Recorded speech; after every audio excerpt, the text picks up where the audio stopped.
Welcome to Leo entertainment. Purnodaya ఈ పేరు వినగానే మనకి ఎన్నో హిట్ సినిమాలు మనకి కనిపిస్తూ ఉంటాయి. ముఖ్యంగా కె విశ్వనాథ్ గారితో చాలా హిట్ సినిమాలు ఈ సంస్థ నిర్మించిన పూర్ణోదయ మూవీ క్రియేషన్స్ బ్యానర్ మీద ఏడిది నాగేశ్వర గారు నిర్మాతగా శంకరాభరణం సృష్టించిన రికార్డు మనకు తెలుసు. మరి ఏప్రిల్ 24వ తారీఖు 1934లో ఆయన జన్మించారు. మరి 90వ జయంతి సందర్భంగా రేపు 24వ తారీఖు 90వ జయంతి అయింది. ఈ సందర్భంగా ఏడిది నాగేశ్వర గారి గురించి చిన్న ఏవి చూద్దాం. పూర్ణోదయ నటుడిగా రాణించాలని చెన్నపట్నం చేరుకుని స్వయం కృషితో ఎదిగి కళాత్మక చిత్రాలను నిర్మించాలనే తపనతో డబ్బు ఉన్న నిర్మాతగా కాకుండా దమ్మున్న నిర్మాతగా తెలుగు జాతి గర్వించదగ్గ మేటి చిత్రాల్ని నిర్మించిన నిర్మాత ఏడిద నాగేశ్వరరావు.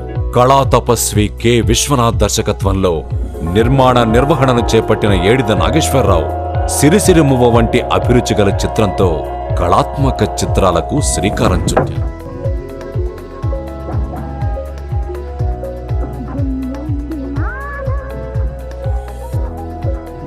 నిర్మాణ బాధ్యతలతో తొలి విజయాన్ని సాధించిన ఏడిద నాగేశ్వరరావు పూర్ణోదయ సంస్థకు శ్రీకారం చుట్టి ఆ బ్యానర్ పై నిర్మాతగా చిరు ప్రయత్నంగా కుటుంబ కథా చిత్రమైన తాయారమ్మ బంగారయ్య చిత్రాన్ని నిర్మించారు. తొలి ప్రయత్నంలోనే శతదినోత్సవ చిత్ర నిర్మాతగా ఖ్యాతినార్జించారు.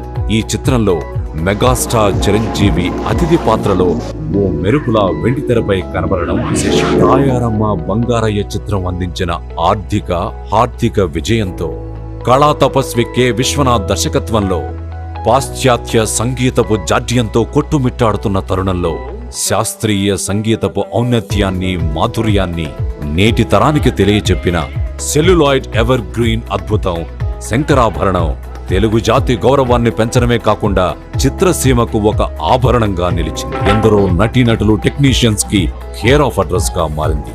ఓ కళాత్మక చిత్రంగా తెలుగు సినిమా దిశను మార్చేసిన శంకరాభరణం చిత్రం బయర్స్ పాలిట కామధేనువుగా నిలిచి అవార్డుల పంట పండించింది. ఫ్రాన్స్ లో జరిగిన బెసాన్కన్ ఫిల్మ్ ఫెస్టివల్ లో ఈ చిత్రం అంతర్జాతీయ అవార్డుని దక్కించుకుని తెలుగు సినిమా స్టామినాను అంతర్జాతీయ వేదికపైకి తెచ్చింది. 1980వ సంవత్సరంలో నిర్వహించిన 27వ జాతీయ ఫిల్మ్ అవార్డ్స్ ప్రధానోత్సవంలో శంకరాభరణం ఉత్తమ చిత్రంగా తొలి స్వర్ణ కమలాన్ని అందుకుంది. 1980వ సంవత్సరానికి గాను నంది పురస్కారాల్లో శంకరాభరణం ఉత్తమ చిత్రంగా బంగారు నందిని గెలుచుకోవడంతో పాటు మొత్తం 7 నంది అవార్డులను గెలుచుకుని సింహభాగాన్ని దక్కించుకుంది.